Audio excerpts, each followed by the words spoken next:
No, no, no. Oh shit. Oh shit. All right, let's keep going. Another accident. This place.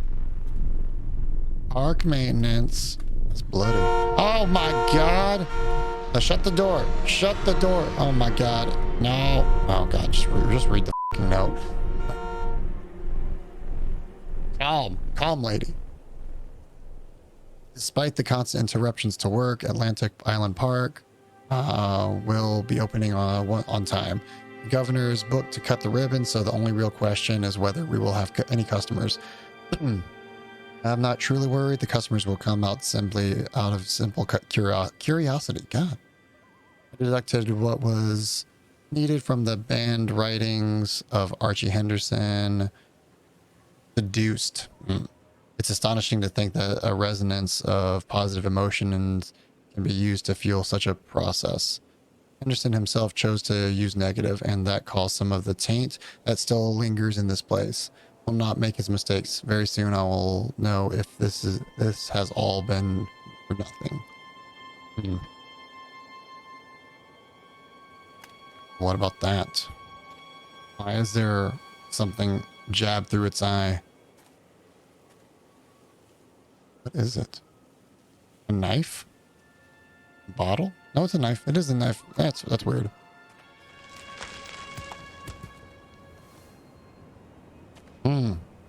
Interesting. Rocks. Those are rocks. That's for sure.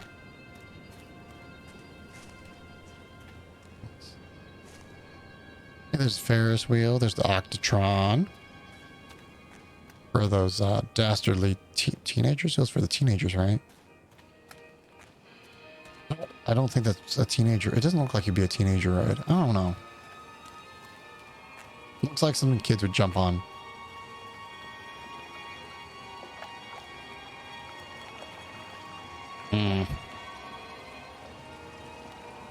This old thing used to make the blood run to my head. Yeah, totally. Like how there's a lantern here for my reading. Snapped. Those poor kids. Interesting. Eyewitness report. Atlantic Island Park incident. Officer on duty, Sheriff F. Bannerman. Witness Creed, Norma Creed. Okay. Statement. We were waiting for our turn on the ride. Frank, me, and the boys. This fellow in the chipmunk suit is making an ice carving while people took photographs. Lawrence wanted to go over to him, but I've always been a bit wary of those suits. Give me the creeps. It's silly, I know. Anyway, the chipmunk man, he was carving and picking away at the ice. And at first we thought he was making some animal like a tiger or a lion. But as more and more ice fell away, when you first looked, it was like a human face smiling out of that block of ice. But the more you looked at it, the more you saw that there was something not quite right about the proportions, something unnatural that made your heart begin to beat just a little bit faster, like you were prey and that thing was, and the ice was a hunter. But then these teenagers walked up, and one of them made a face at the carving and said something rude to the guy in the chipmunk suit, and then, well, he went berserk. For a few moments, it was chaos. Everybody was running away from the guy. I had one of the teenagers on the ground, and he was stabbing with the ice pick, and blood was spraying, and people were screaming, and Frank and I had the kids, and we were dragging them away as fast as we could. That's a lot of hands. And the last thing I saw before Frank dragged me away was the eyeball of one of those poor kids had landed on the ice sculpture, making the horrible creature look more or less alive. Okay. Let's go left. Left is best. Chipmunk. Chad the chipmunk. I can't get on while it's moving. Callum! Where did you go? Let's decrease the speed, you know.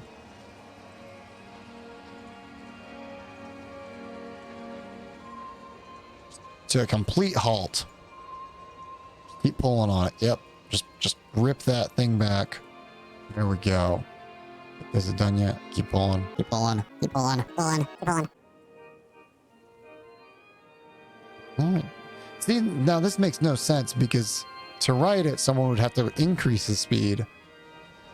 So how did I start the ride back up? Just flying away.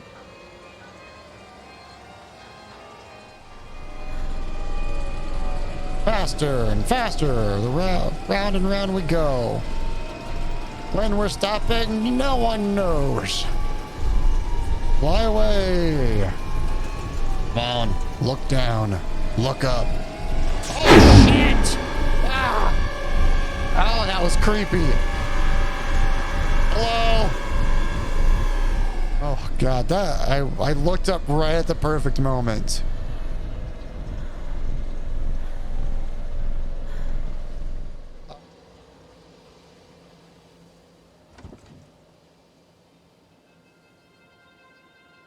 There's someone in here. I'm just gonna keep doing this. We're just gonna turn it back on.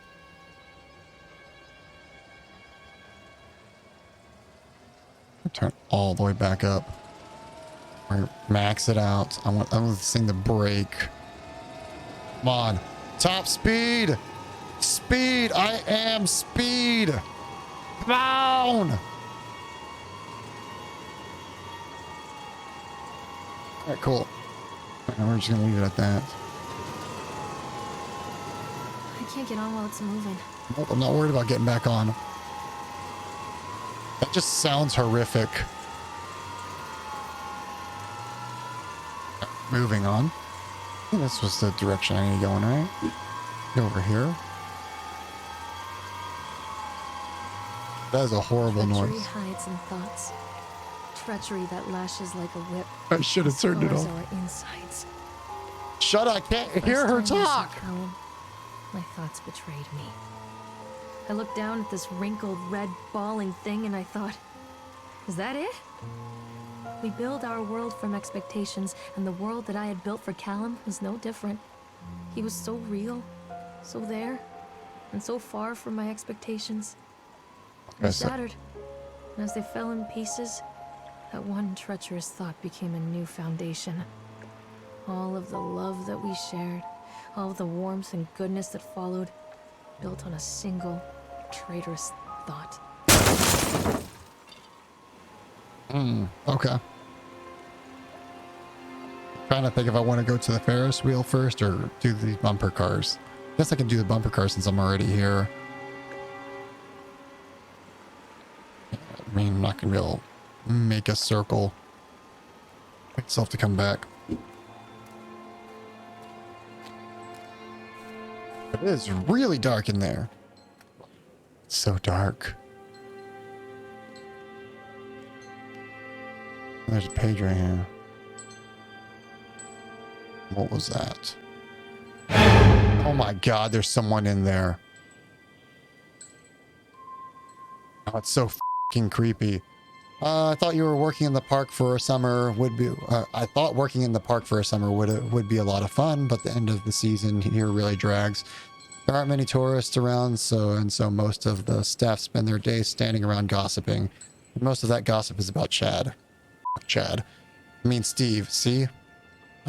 Even I am starting to call him Chad. And when I went to school with the guy.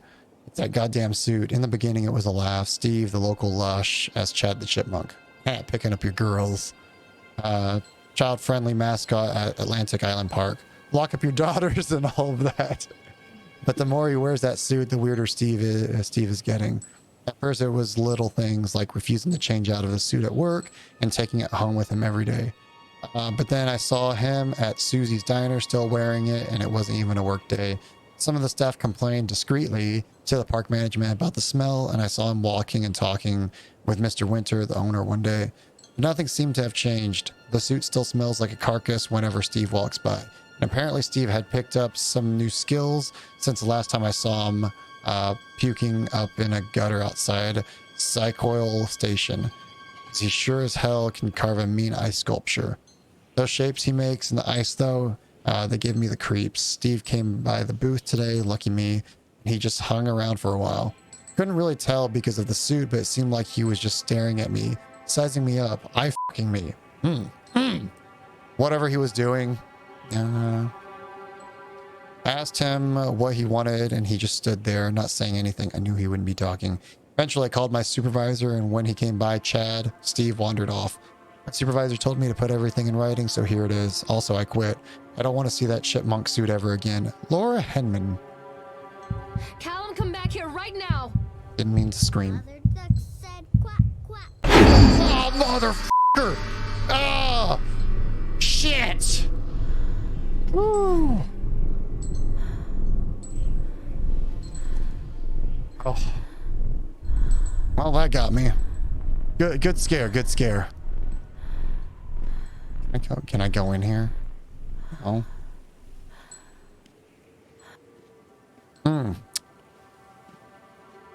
That one was a good jump scare for sure, I'll say that. Let's look like eyes for a moment. Nothing around here. Alright, guess we'll move on. It's so creepy looking. I mean, it looks like it belongs from Cthulhu mythos. H.P. Lovecraft made this thing. Well, I guess that coincides pretty well with Secret World. Anything?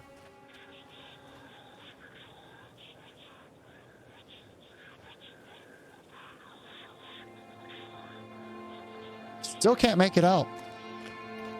Oh, here's the bumper cars.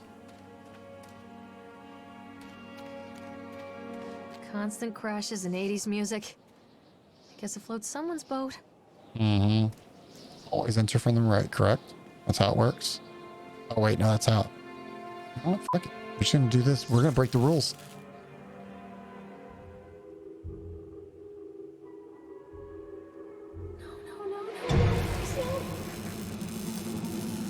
Thor!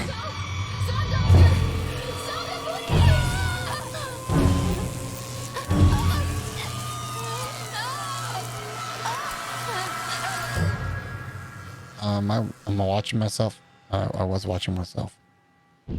Cool. Okay. Should have. Can we not? Stop it. Stop it.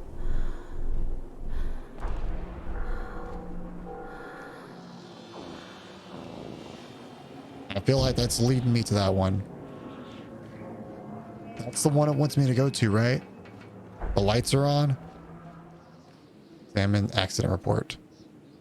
Accident report. Employee's name, Francis Dufresne, I think. Time and date of the incident, 25th October 1976. Job titles and departments, laborers working on the crane. Supervisor, lead person, Richard Stapleton. Witnesses, Lawrence Creed and Michael Edgeworth. Brief description of the accident or incident during the transport of the bumper cars into the arena. One of the straps attaching the load to the truck came untied, causing a cascade of bumper cars onto Francis, who was standing directing the driver. Francis was crushed by the weight of the cars. Wow. Describe any injuries caused. Francis was killed. Pretty self-explanatory. All right. Did the injured employees see a doctor? Yes. If yes, did you file an employer's portion of the workers' compensation form? Yes. Supervisor's comments. Dexter, the truck driver, claims to have seen someone on the back of the load undoing the straps. Nobody else reported seeing that. The sheriff has requested that Dexter provide them with urine samples. What could have been done to prevent this incident? Double checking of the straps after transit should be mandatory, and drug screening for all drivers. But is it the driver's fault? I mean, if he was in the vehicle, whatever. Have the unsafe conditions been corrected? Nope. Employer or supervisor signature, ineligible signature, date 25th October 1976. Additional comments / notes. The local laborers are very superstitious, and this hasn't helped. Some of them are refusing to return to work until we have someone from the local church walk the park and exorcise the spirits. Gotcha.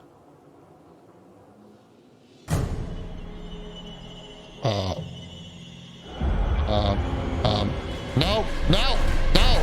Oh shit.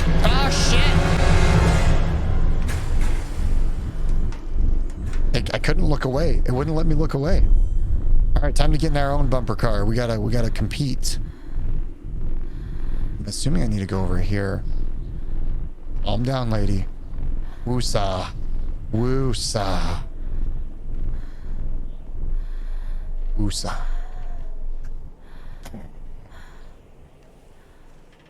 What is this over here?